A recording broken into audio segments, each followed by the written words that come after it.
যেই চিত্রটি আপনারা দেখলেন, যে অবস্থানটি আপনারা দেখলেন একটা পরিবারের, এই অবস্থানটি এখন 2015-র উপরের শহীদ পরিবারের অবস্থান।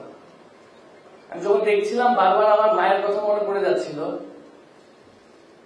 সেই সময়টার কথা মনে পড়ে যাচ্ছিল যখন আমার মা আমার ভাইকে শেষবারের মতো বিদায় দিচ্ছিল কপালে চুমু দিয়ে।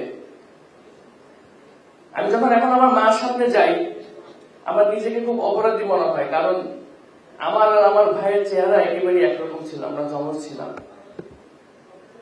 আমি জানি আমি যতবারই আমার মার সামনে যাই, আমার মা আমার চেহারাকে দেখে আমার ভাইকে মনে করে, এবং এটি তার জন্য কতটা কষ্টদায়ক, কতটা বেদনাদায়ক এখানে বসা প্রত্যেকটি মা সেটা অনুভব করতে পারেন জানি।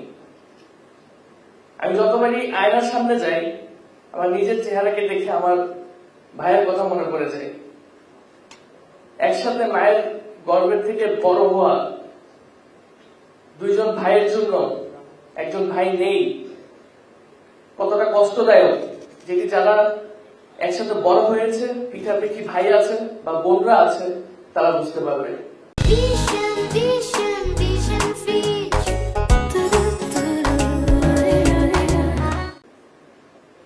ঠিক আজকের থেকে 2 বছর, বেশি দূরে যেতে পারে, ঠিক 2 বছর আগের কথা যদি আমরা চিন্তা করি, এই দিনে এই যে ছেলে মেয়েরা নেমে এসেছিল, তারা দেখছে যে তাদের চোখের সামনে গুলি করে হত্যা করা হয়েছে, তাদের সহযোদ্ধাদের গুলি করে মাথার খুলি উড়িয়ে দেওয়া হচ্ছে, ব্রেন মগজ ছিটকে একজনের হাতে পড়ছে।